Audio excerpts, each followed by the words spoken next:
Welcome back to Old School Sports and our Out of the Park Baseball 25 series. Can we save the Oakland A's?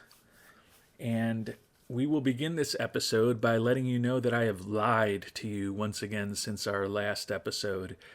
At the end of our previous episode, when we did our annual review of our roster, I mentioned that I would likely sim forward a couple days before I did another episode. And as you can see, we are still on the start of the offseason. So I apologize for lying to you about the fact that I thought I would be moving forward a couple of days. But I have spent a lot of time offline, even though we haven't moved forward at all in this game. And there's so many kind of, I think, interesting things to talk about that I figured it made sense to just go right ahead and do those things, and then rather than come back in a couple of days and show you the trades that I ended up making. I think I've got a couple trades planned out, so I'll kind of walk through my thought process on those with you as well. So the first thing I actually wanted to do was visit three of the key departures from our team last season and see what they did with their new teams this year. We were 6 games worse this season than we were a year ago when all was said and done. And as it turns out, when you look at the 3 big players that left us, if you believe in war, that pretty much explains exactly what happened to us this year. Andrew Nardi, who was an important reliever for us the last couple of seasons, left for $11 million a year for the Mets.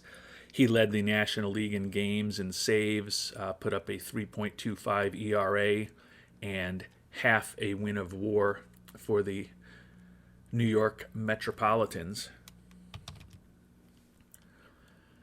Kyle Manzardo, who was a rental for us a year ago when we traded for him from Cleveland and got them to keep a really good chunk of his contract, signed for 4 years, $18 million a year for the Reds for a aging player in his mid-30s. That was not a contract we felt comfortable going after. He basically put up the exact same season for the Reds that he did for us a year earlier. Had 23 homers, 92 ribbies, and a 264 average for us. With the Reds, it was 23 homers, 89 ribbies, and a 266 average. His WRC plus and his WAR were both a little lower, but pretty much a typical Kyle Manzardo season for the Cincinnati Reds. And the biggest departure from our team last year was Chase Burns, who signed a 4-year, $80 million deal with the Diamondbacks. He was 11-10 for them. His ERA did go up to 4.78, but his WAR actually improved from what he had done the last couple seasons with us to 3.7. And if you look at the WAR that Burns, Manzardo, and Nardi put up, assuming that we replaced those guys with replacement level players, that pretty much, as I noted, completely explains why we went from 96 wins a year ago to 90 wins in the just completed season. Thinking about next year, we're likely to be losing Mason Miller, first baseman Brian Ramos, and closer Luke Little. Probably going to be the most significant removals from our team. I don't think the 3 of them combined are as good as the 3 players we lost a year ago. So hopefully the hit that we take will be a bit less than it was this past year. But thought it was interesting to kind of look at those 3 big guns that we lost from a year ago. And they all had pretty solid seasons. But when you look at what they had to be paid to put up those seasons, probably made the right decision in not investing that kind of money in those players at their ages. Second thing that I want to talk about is that we've made a couple of contract offers. The starting pitcher, Jamie DeVore, is arbitration eligible this year and next year. He's been a pretty solid pitcher for us in the 2 years that we've had him, 21 and 18 with a 3.47 ERA and a 5.1 WAR for us over those 2 seasons. So he's been a good, solid pitcher for us. We're offering him $23 million over 3 years. We're actually going to pay him more than his expected arbitration number for the upcoming 2035 season, but less than his expected arbitration number right now for the 2036 season. And then we've got a team option at a higher number for what would be his first free agency year. So it'll really just be a 2-year commitment. More interestingly, we talked about our young catchers, Jaden Boakai and Dave Ackley. And Ackley is low in his financial ambition, and we checked in on him after the season ended, obviously today with the offseason getting underway. And he was looking for even less than he was looking for just a couple weeks ago, the last time we checked in on him. And you can see we've got the potential, if he agrees to this contract, to lock him up for 8 years for $36 million. Above average home run power for Ackley, slightly above average contact, durable, and a pretty solid, albeit not great, defensive catcher. He's got nothing left to prove in the minors, obviously. He was the PCL MVP this year after his monster season there, and he was respectable for us in his first foray into the major leagues. But my thought is I'd like to lock up Ackley or Boakai, and locking up Ackley right now is a lot more potentially economical than Boakai, and I think there's certainly a chance that this contract could turn into a really good value for us if Ackley continues to get a little bit better. Now, looking at his ratings, there's no obvious areas where our scout thinks there's a lot of untapped potential, but you never know what can happen. Ackley is a guy who was a 5th-round pick who, we take a look back at these scouting reports, and when he first came into our organization in, had a couple years of minor league experience, kind of thought he was going to definitely have a below average eye, and at times, thought that his home run power would only be a bit above average. And today, think that his home run power is an extra notch above average, and he's actually reached that potential. Importantly, he's got an average eye. He's also gotten better defensively. So he's definitely become a more interesting player, and you can see that here in all of these positive development reports, even though the most recent one, I believe since the last time we even checked in on him, we thought he had 60 potential when we were talking about him earlier, and we think it's only 55 today. But still has been very positive in terms of, you can just see going back, it's just all green pluses for the last several years in terms of him being scouted better than we thought he was in the previous scouting report. So I think if we can lock him up right now, that could certainly stabilize our catcher position for hopefully the better part of the next decade.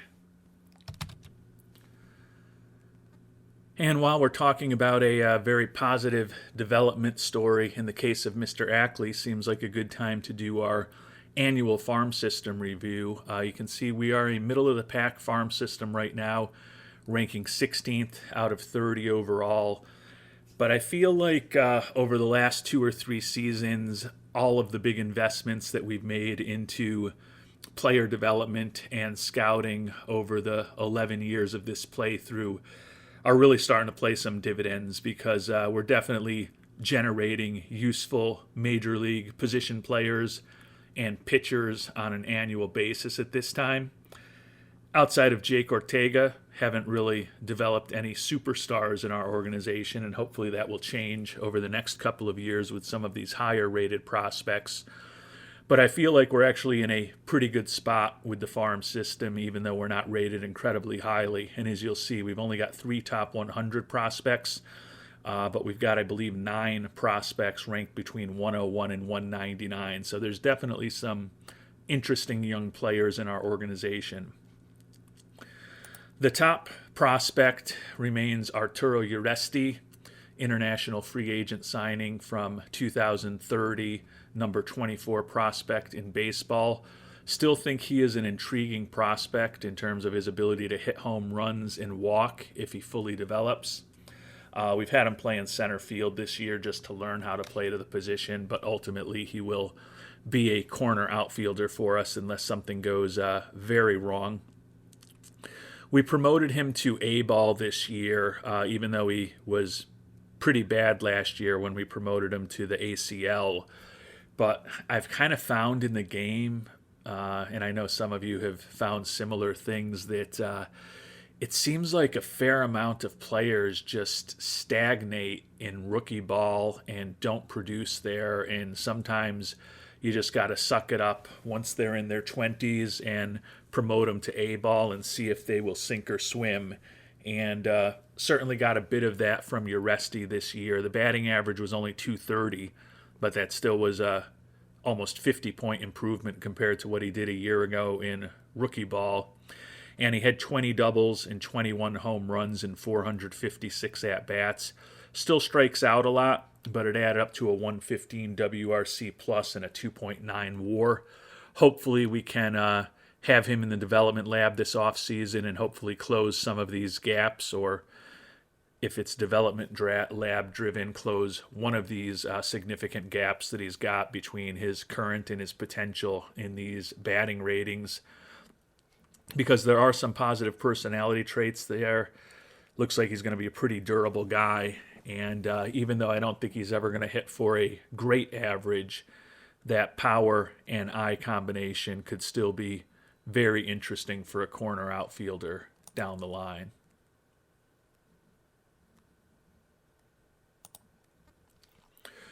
Second best prospect in our organization is Jorge Orellana, number 37 prospect in baseball. We signed him as an international free agent almost 2 years ago. Still hasn't started playing competitive ball for us yet. He did turn 18 a couple of months ago. My thought would be that he will be in the DSL this year. Still has a very intriguing profile if he's able to reach his full potential. And then the final top 100 prospect we have is Shiloh Solis. Picked him 10th overall in 2031. He split the year between A-ball and high A-ball. Was pretty productive in A-ball, hitting 291 with 10 homers in 175 at-bats, a silly 177 WRC plus.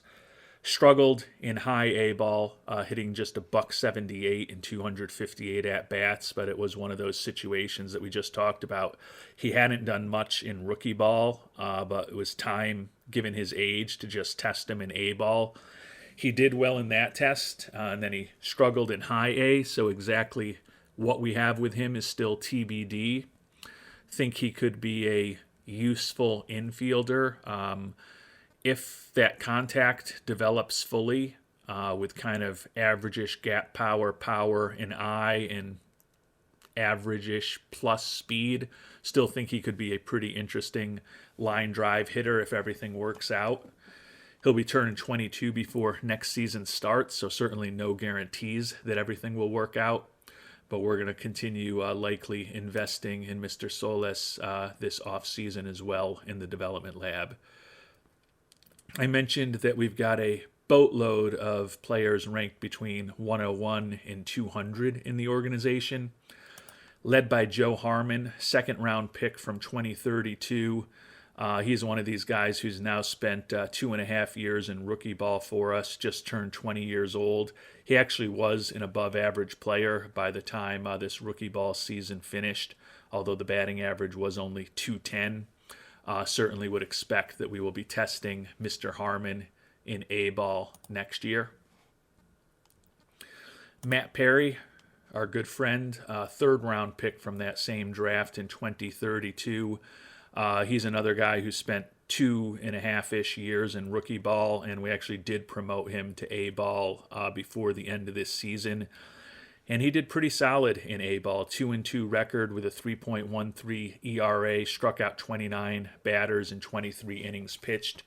Still has a profile that indicates he could be above average at everything pitching-wise when all is said and done. But like many young pitchers in the game, he's still got some work to do on his control and keeping the ball in the park. But cautiously optimistic that he could develop into a useful starter for us down the line.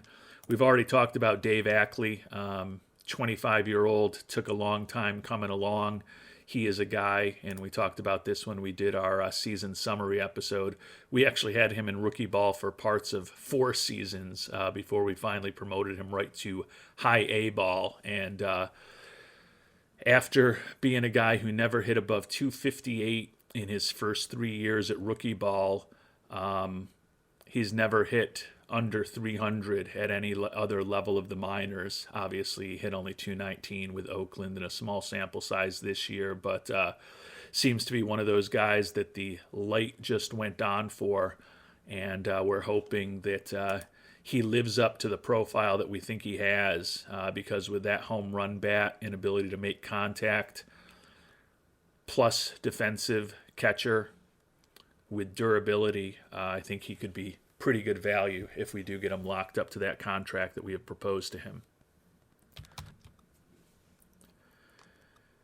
Eric Wilcox, another high school pitcher that we picked, was a first-round pick a year ago in 2033, and he did really well a year ago in a small sample size in rookie ball. Not as great this year, 4-8 record with an ERA of over 5. He did strike out 102 batters in 85 innings, but he also gave up 14 homers and 51 walks in that small sample size. Looking at his ratings, still think if he reaches his full potential, he can be a good major league pitcher. If he comes to 90% of his potential, he's still probably a pretty useful major league pitcher. So we will continue investing in Mr. Wilcox. Doug Weiss is a guy that is getting closer to potentially being able to help us. You may remember we had success with him in the development lab with that very difficult program to add a pitch last offseason where he added that changeup. And he's a guy we picked in the 4th round out of Austin Peay a year and a half ago. Thought he could be an interesting reliever for us, and there's still potential that he could be a pretty interesting starter for us. Started this year out in A-ball when we switched him to a starter with the 3rd pitch that he added to his arsenal. All he did was go 8-1 with a 2.56 ERA, then spent 10 games in high A-ball, 5-0 with a 2.54 ERA, and we promoted the 22-year-old up to Double-A, where he was 4-2 with a 3.67 ERA, still striking out well over a batter per inning for us. So combined between the 3 levels, he had a WAR of over 5 this year. And he will likely be starting next year in Double-A or Triple-A. He'll certainly be in the development lab again with us this offseason, and if things go well there, he could be poised to make his major league debut for us next season. Andres Vigo was our supplemental choice, our first supplemental first-round pick this past year. He hit just a .182 in 121 at-bats in rookie ball. Still think he's a very high potential player, but he's got a long way to go. Rory Newman, 4th-round pick in this year's draft, high school pitcher. 0-3 with a 4.19 ERA in 9 games, 8 starts in his abbreviated rookie league season. Byron Brain is another one of those. Actually, he was not a catcher we drafted. He was a catcher who was an international free agent signing. But in that 27, 28, 29 period, we drafted and or signed as international amateur free agents a lot of catchers, just hoping we'd hit on one of them.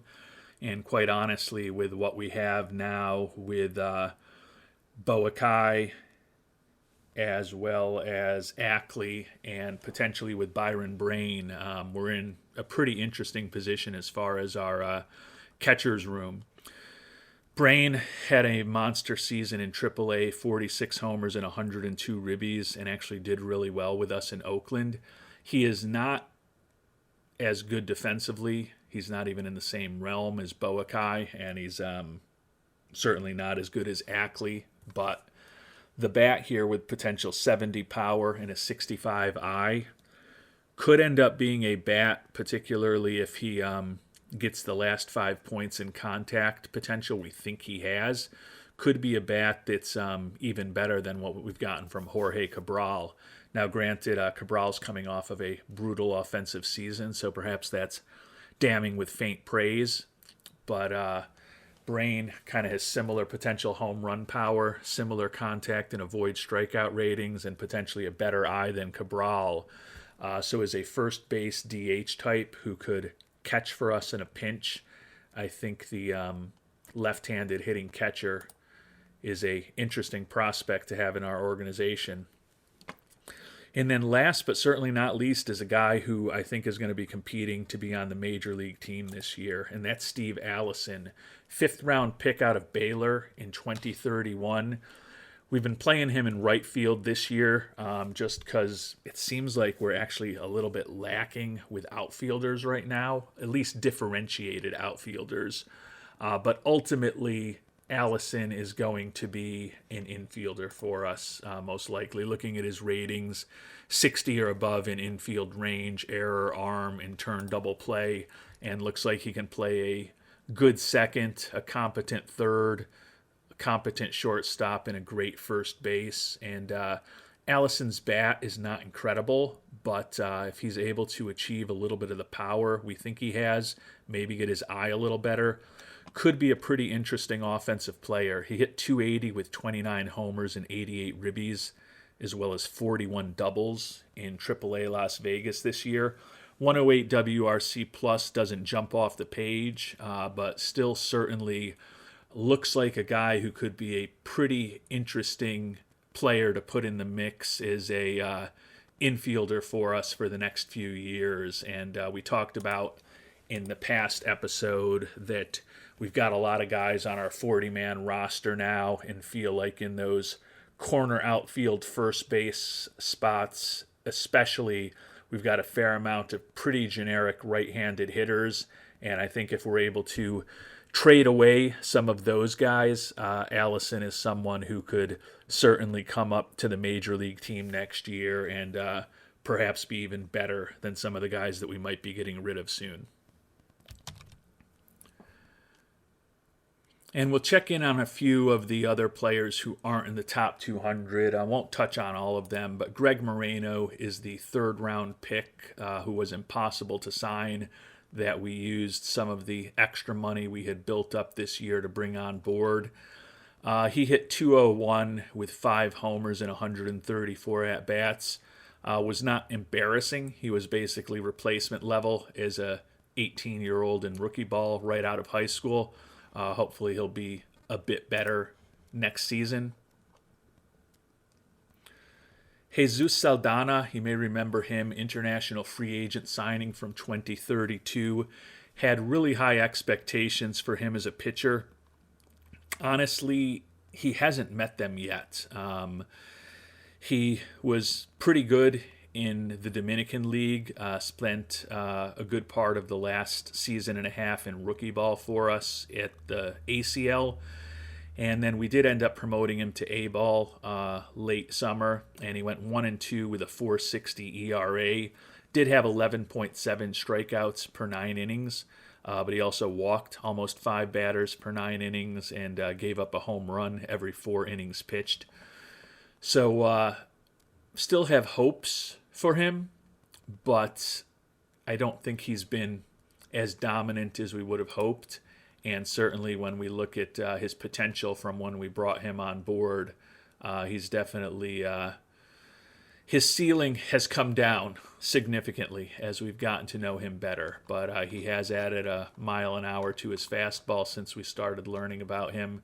And hopefully the big investments we have in coaching and player development will help him reach his full potential. Juan Medina was our first round pick this past year. He hit a buck 69 in 142 at bats. Did have 7 home runs for us, but certainly some growing pains as he moved from high school into professional baseball. And the last guy we'll check in on is another guy we picked in this year's draft, Danny Dakar. We got him with our second first round supplemental pick. He ruptured his UCL right near the end of the rookie league season, was 0-2 with a 3.99 ERA. Love the fact that he struck out almost 14 batters per 9 innings, pretty much exactly what he was doing in high school. But he's walking almost 8 batters per 9 innings in the small sample size. So clearly a lot that Dakar needs to learn. Should be back in 7 months. So honestly, given that the rookie league seasons start a little bit later, he's not likely to miss too much playing time. And hopefully if he recovers at the rate that we expect him to, we'll largely have a first full season at rookie ball next year.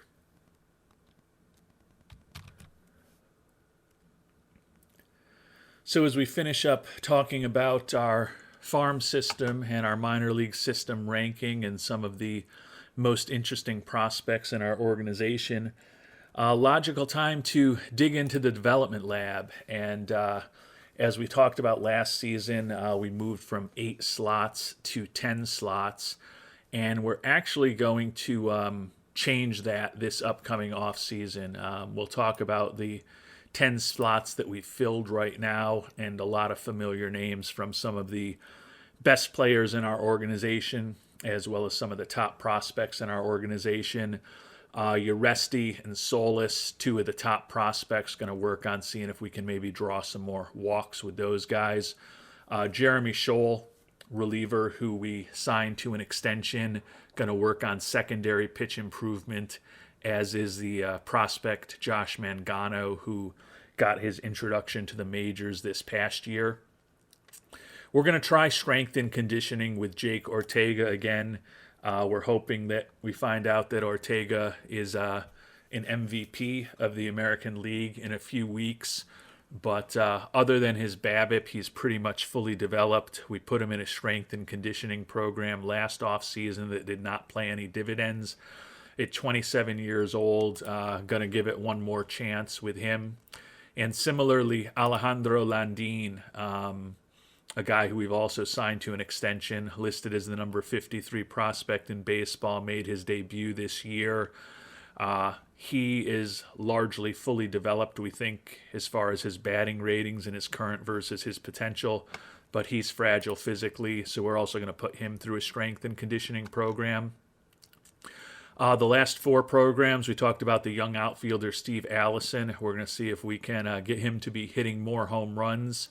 Doug Weiss, after the successful addition of the changeup last year, his stuff is kind of his biggest weakness on paper. So we're going to work with Mr. Weiss in the lab on increasing his pitch movement, which is... although there's a big gap in his stuff, there's also a pretty big gap in his ability to keep the ball in the park. Hopefully working on his movement will help that. And then he could be in line for secondary pitch improvement down the line. That's what we're going to do with Amari Raphael. And then Andy Toribio, our young shortstop, who I think is a likely Rookie of the Year winner this year. We're going to put him through a plate discipline program. Looking at his ratings, his eye, current, and potential are basically the same. He's also 27 years old. I don't know that we're just going to magically find something here, but given that he's a guy who we now have locked up and signed to a very reasonable long-term contract, if there's any way we can maybe get lucky with him in the development lab, we're going to try to push that button. And I mentioned that we had moved from 8 to 10 development lab spots last off season. I am actually, before we move forward this year, going to expand it to the maximum allowed. And expanded up to 20 slots. It's not really giving us any advantage to the other teams because they're going to have those 20 slots as well.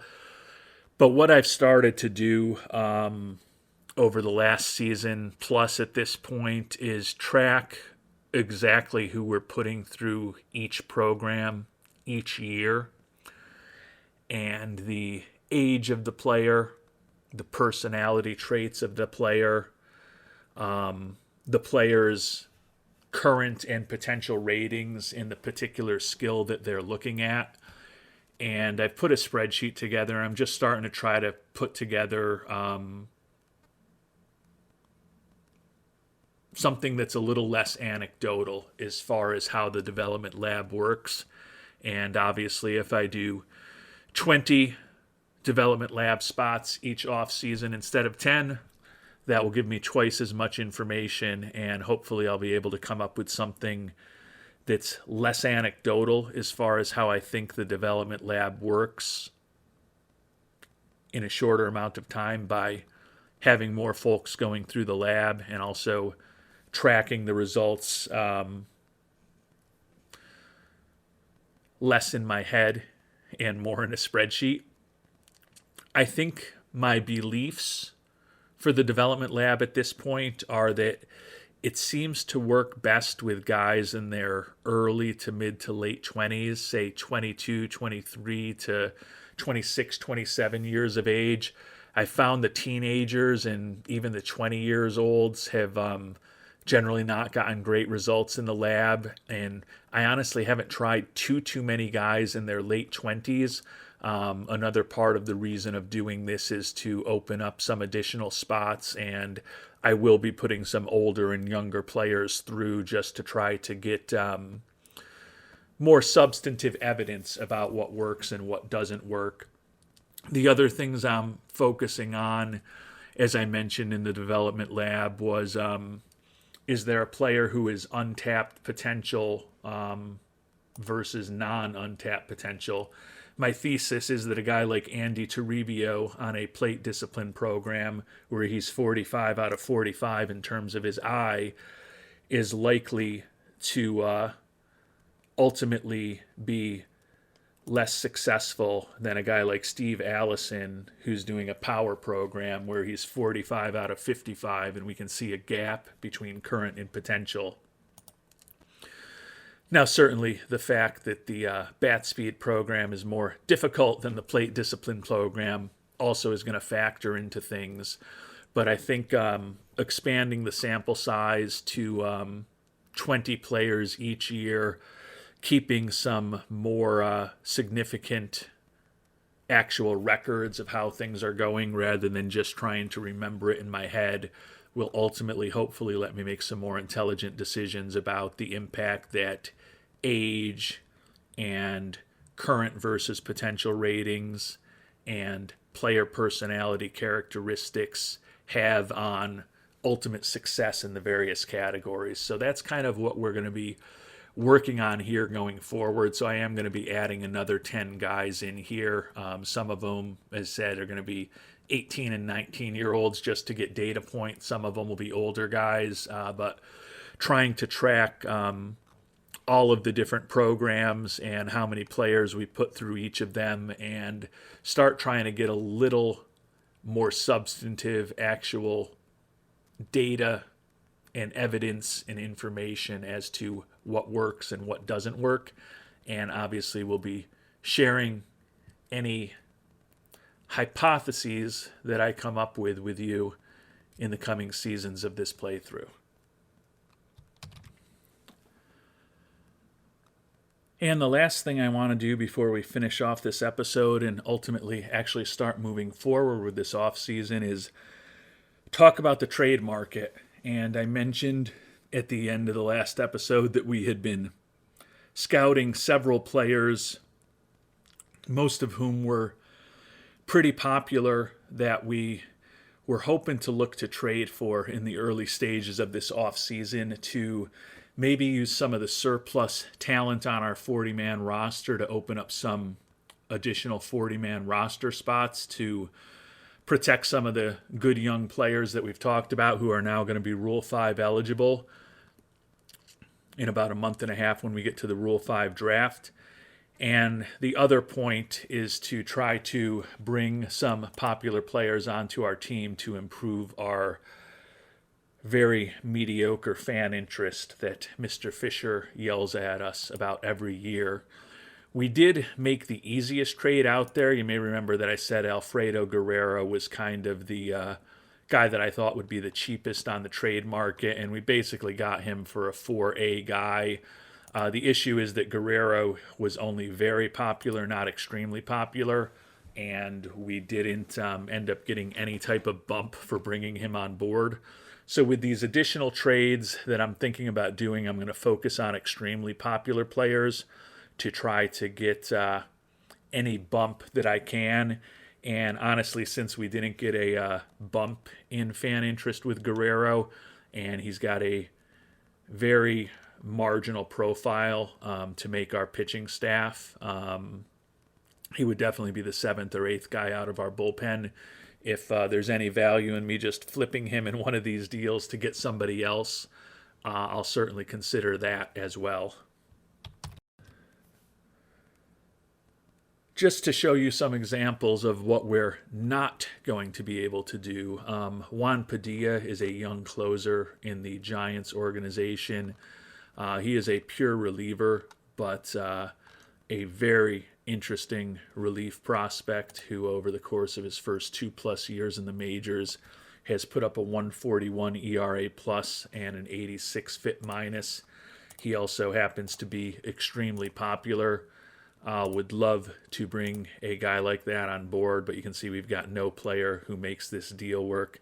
Even if we were to add in Jake Ortega, the prospective American League MVP, who is signed to a very team-friendly contract and is well above average offensively, defensively, and on the base paths. They won't even trade him for Mr. Ortega straight up. And if we were to add in, Andy Toribio, the potential rookie of the year at shortstop, we still don't have anyone in the organization that would make this work. And if we add in Arturo Uresti, the top prospect in our system, well, now we will finally trade you that 24-year-old closer. If you give us a MVP center fielder, a rookie of the year type shortstop, the best prospect in your organization, and another very good major league player. So the price to pick up a guy as good as Mr. Padilla is, in my mind, exorbitant, and I will not be participating in that. Similarly, as far as adding a big-time bat, really interested in the young outfielder with the Rangers organization, Juan Molina. Had a bit of an off year this year compared to his Rookie of the Year winning season last year, but still put up a 123 WRC plus. But unfortunately for us, it is a similar arrangement with Mr. Molina. We add in Uresti, the top prospect in our system, and they still get offended. We add in Jake Ortega, still not going to happen. Andy Toribio, call me back when you get sober. Start going into some of the other top prospects in our organization. Dave Ackley, Joe Harmon, and there's still nobody that makes that deal work. So the difficulty in the trade settings is what it is. I mean, I think we need to play with it at a hard level just so we don't take any more advantage of the AI than we are able to do here in 2024 just by having human brains. With the way AI is progressing, that may not be the case for too many years into the future. But at this point, clearly the most difficult trade settings basically just force the other team to say no, even when by pure logic they should be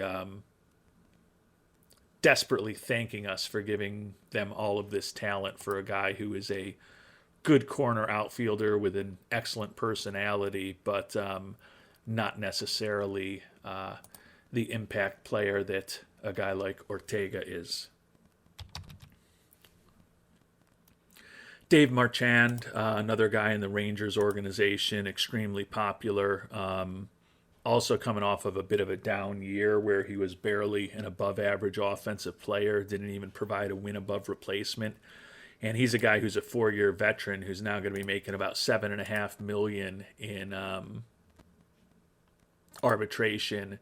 The only guy that can get him for us is Alejandro Landin, which is a little bit weird because I think there's players in our organization that are more valuable than Landin, but that combination of a good personality, good defense at important defensive positions, and a bat that looks like it could be respectable to solid at the major league level is certainly attractive. But this is one of those deals where Texas has just decided they are in love with Landin, because I thought this was pretty interesting. If we add Jake Ortega into the deal, it's not a very good offer. And we add him in, and even adding Landin into the deal doesn't get it done.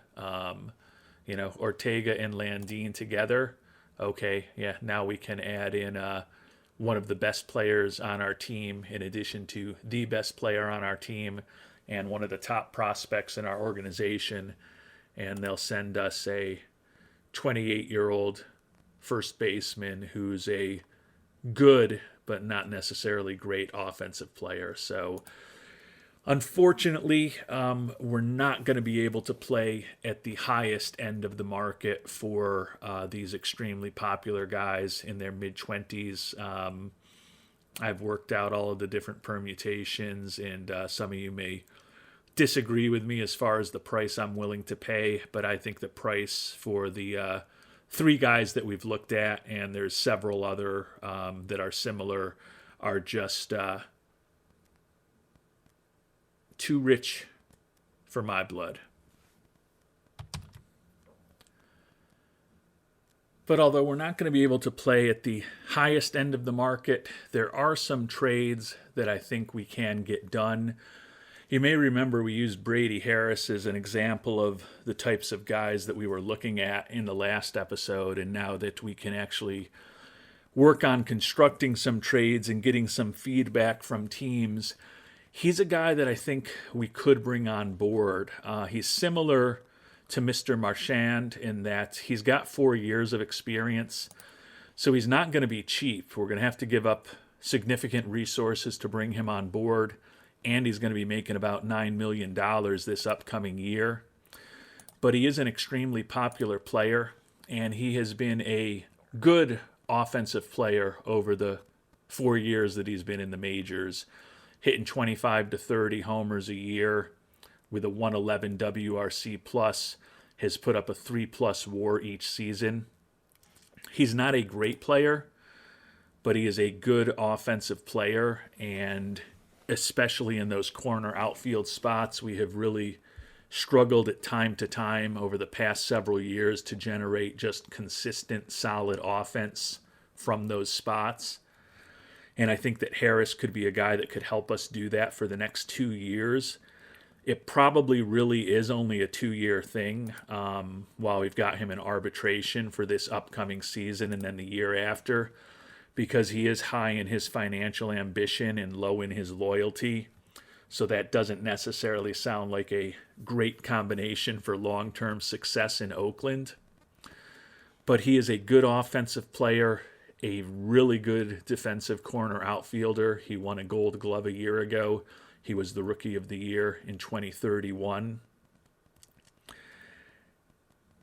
And although when we try to do a straight-up deal for Mr. Harris, Jake Ortega is the only one who can get the deal done, and that's not a deal that we would ever make. There is a package that we can put together to bring him on board that, while a bit painful, is, I think, still pretty reasonable. And we're going to build that package around a guy who just didn't work out for us. We'll be bringing on the right-hander Brady Harris, but we're going to add in Elliot Bonello. You may remember we traded for him this past offseason, left-handed hitting corner outfielder. Similar, really good defensively, even better personality traits. The bat is not quite as good, and he's fragile physically, and he had a disastrous first season for us. Now, he is a guy with only 2 years of experience, so if Pizza Bonello is making the major league minimum this upcoming year, but I don't think there's any question that Brady Harris is a better offensive player than Bonello, and we include Bonello in the deal. You can see we at least start getting to the point where, okay, we can add in one other guy and get this deal done. Now, I don't necessarily want to give up any of these 5 very important players, but Bonello does have some value in this deal to help us get things done. So the next thing I looked at with this deal to try to get it done, and I talked about this at the end of the last episode with Ackley hopefully being someone that we're going to have signed to the long term. Boakai is still making the major league minimum next year, even though his ultimate demands are pretty high, and Brain in AAA for us. Chris Laughlin, the catcher who, interestingly, similar to Bonello, we traded for last offseason, has less value for us. Yes, he's better defensively than Mr. Ackley is, but he's not the same kind of offensive player that Ackley is. And if we add a catcher who's probably excess for us at this point into the deal with Bonello, you can see now we're getting somewhere. It's still some of the top prospects and some of the top players in our organization to get this done, but we are definitely making some progress with Bonello and Laughlin, and moving on from those 2 guys would also open up an extra spot on our 40-man roster, because they're both on the 40-man right now. Obviously, Harris would be on the 40-man, but this would also help us in our goal to clean up the 40-man roster a bit if we're able to include both of those players in this deal. And offline before this episode, and now offline since the last time I was talking to you, I've been working on as many other possible permutations as I can to get this deal done. And we're kind of, unfortunately, at a point where we need to include one of these other players on this list to get the deal done with Washington. And we're going to include a guy who's pretty highly valued, but a guy that, given the depth in our organization, I don't think we need.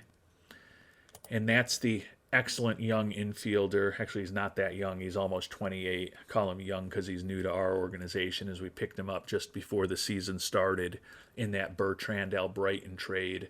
Julio Del Campo, last year's Gold Glove winning shortstop in the American League. He split this year for us between AAA and the majors and did a competent job with the bat at both levels.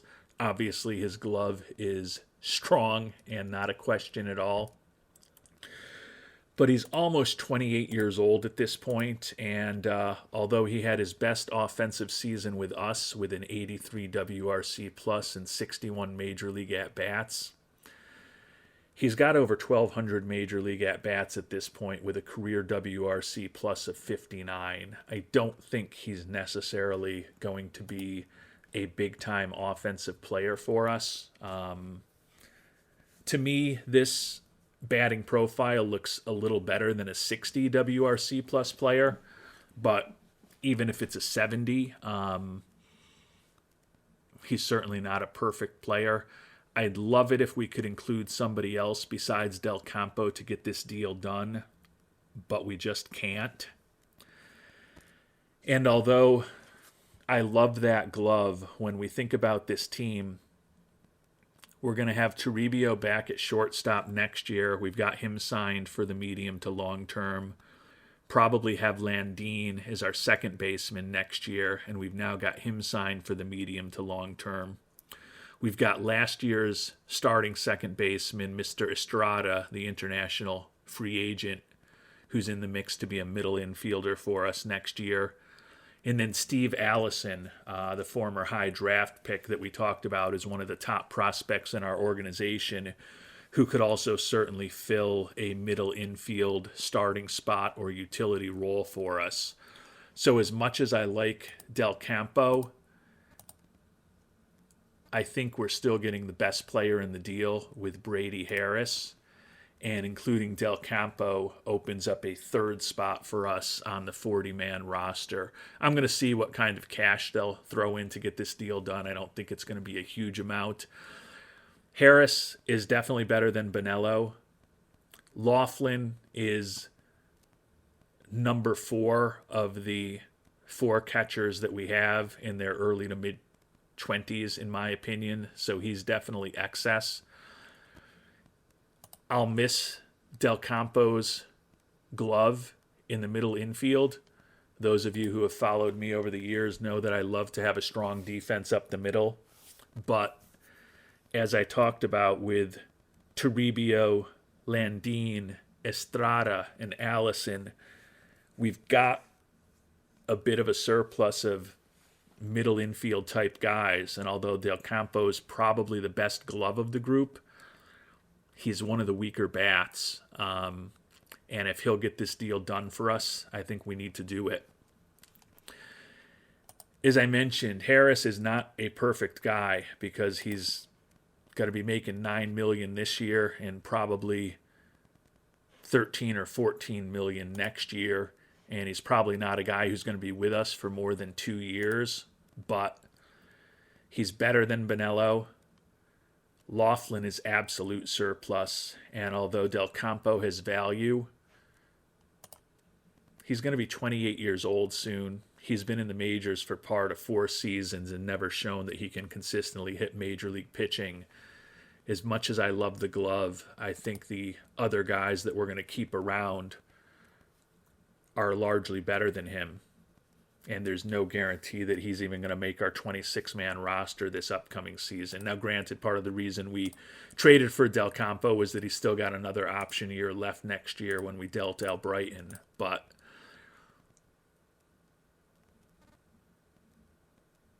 we need some consistent, solid offensive production out of at least one of these corner outfield spots that have been quite volatile for us these last couple years. And I think Brady Harris is very capable of giving us that for the next couple seasons. And the addition of Del Campo, someone that they were pretty insistent that they got in the deal. As I said, there was no way to get the deal done without including someone in that last crew that we saw after we put Bonello and Laughlin in the deal. But they really valued Del Campo highly, which makes sense. He is a Gold Glove winning shortstop who's excellent defensively. We were able to add Edgar Aquino into the deal, who is a guy with a really nice personality, but not really a big-time prospect.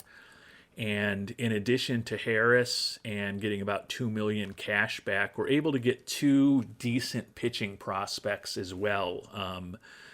Not can't miss guys, but guys that certainly have a chance. Stone Romaine is a right-handed reliever they picked in the 4th round out of St. John's River State College, JUCO.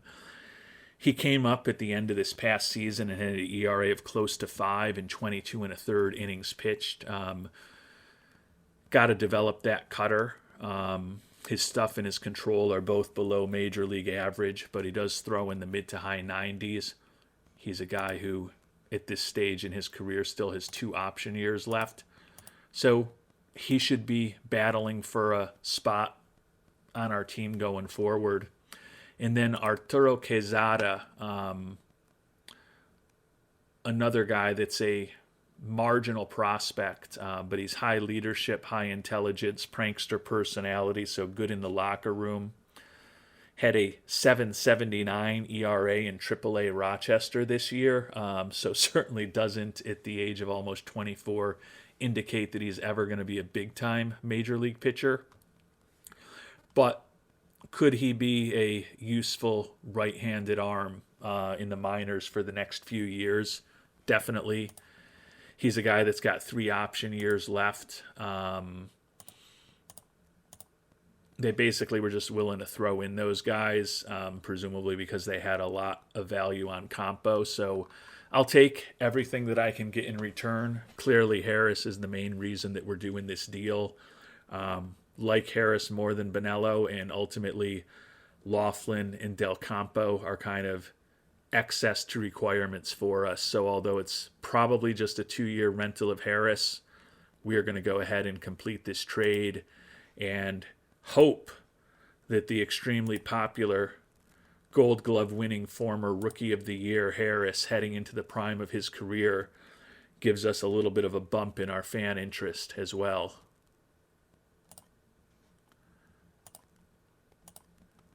And the fans upset with us moving on from Bonello, but supposedly amazing increase from bringing Harris on board. And Bonello, he was only listed as a popular player. As I noted, we just brought in a very popular guy and got no boost in fan interest. You wouldn't think that including a guy who put up a 48 WRC plus for us in 192 at-bats, trading for a guy who's a former Rookie of the Year, Gold Glove winner who plays the same position and is clearly better, that the fans would be upset about that. But they are net, it seems like it should be positive for us, and it was very positive for us. We still got a net 6-point boost. So that, to me, was very important. The other thing that may help is that Harris, as we talked about, is an arbitration-eligible player. So perhaps when we sign him to a contract now, we'll get another little bump in fan interest from officially locking him up for next year also. But that could be very helpful to us. And similar to the trade that we did with Harris, there's also a pitcher that we're looking for. As I mentioned, a lot of the pitchers were just too expensive. Mike Curtis is a guy who is only a reliever. He's 25 stamina, 2-pitch guy, fastball with a acceptable curve. Stuff, movement, and control are all average to a little bit above average, but some very positive personality traits. He's a fan favorite, and he's also extremely popular. I don't think he's a closer for us. I think he's kind of a setup, middle relief kind of guy, but he's 25 years old, still making the major league minimum this upcoming season. And he has, over the course of the 2.5 seasons he's been in Philadelphia, put up a 125 ERA plus and a 93 FIP minus. So it seems like he is clearly an above average major league pitcher. Straight up for him, not names that we want to give to bring him on board, but in the effort to leverage our organizational depth.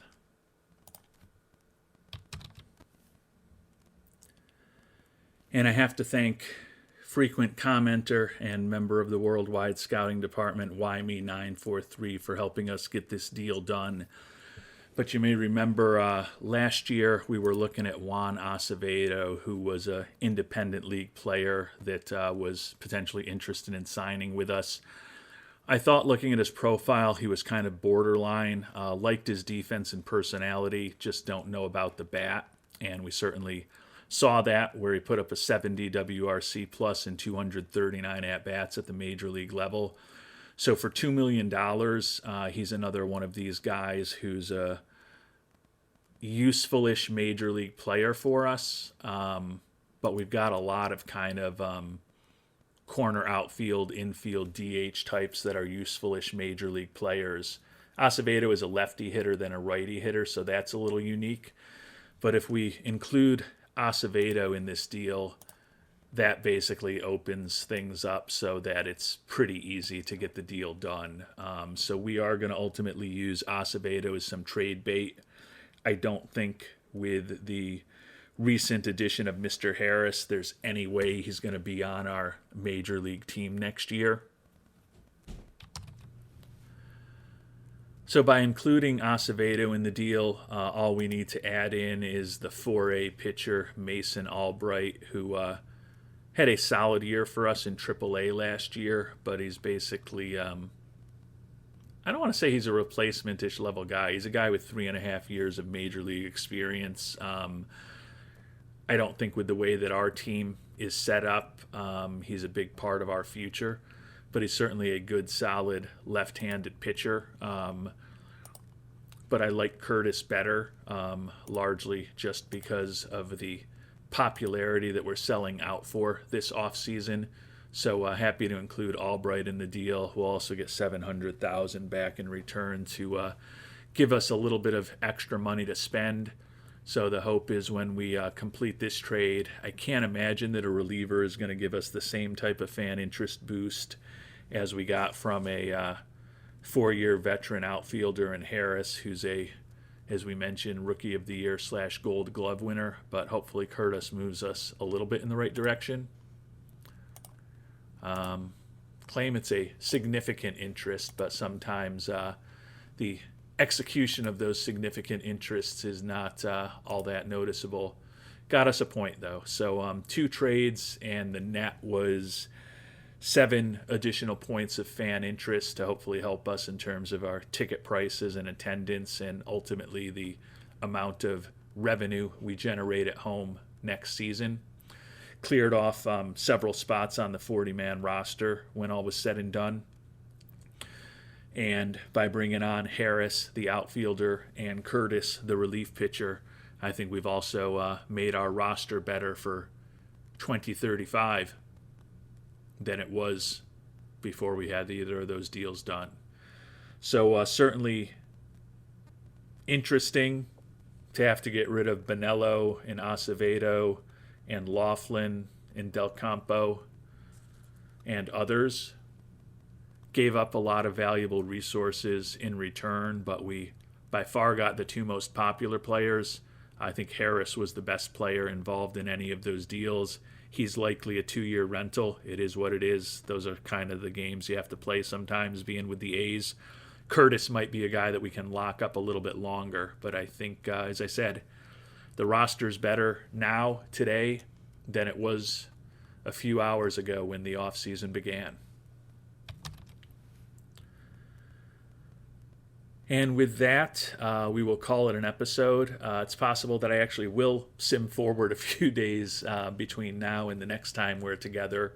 But obviously I've got a lot more thinking to do around the development lab with some of the additions we just made to the team, and the fact that I am going to bump that up to 10 slots to ultimately just get more data quicker and track that data, and hopefully go from purely anecdotal thoughts on what works and doesn't work in the development lab to something that is actually supported by some data. And again, doesn't really give us an advantage or a disadvantage because every other team has the same 20 slots in the development lab. And at this point, I don't want to say it seems completely random to me, but it's still more random than I would like it to be. And hopefully by getting that additional data, that'll help things feel less random. So we've still got a lot of decisions to make. We've got a new arbitration eligible player to think about in Harris. Might as well look and see before we finish off exactly what he's looking for a long-term deal. As I talked about with that high financial ambition and low loyalty, not necessarily thinking it's going to be easy to sign him. Yeah, I mean, his arbitration number's like $9.5 million, and he says he wants $14 million. If we start talking about a 6-year deal, $121 million, so over $20 million a year. Very conceivable that after his 2 years with us, when he's ready for free agency, we may need to move on from Harris. But seems like a guy that we can probably make a qualifying offer to, and he's going to be likely to want to hit the open market. So we should get some compensation in return from him if he does eventually depart from us about 2 years from now. But hopefully, in the meantime, he can help us build a team that's back in the playoffs and maybe competing for a world championship. Because we definitely want a better result than this season. The division graph is pretty stark with that huge lead that we had at the end of late August into September, and then Texas went straight up basically, and we went straight down. And when it all was said and done, we were in the playoffs, but not in the type of positioning that we hoped we would be. And maybe the moves that we've just made will help us finally get by the Rangers in the division next year. Until our next episode, thanks so much for watching, and hope you have a great day.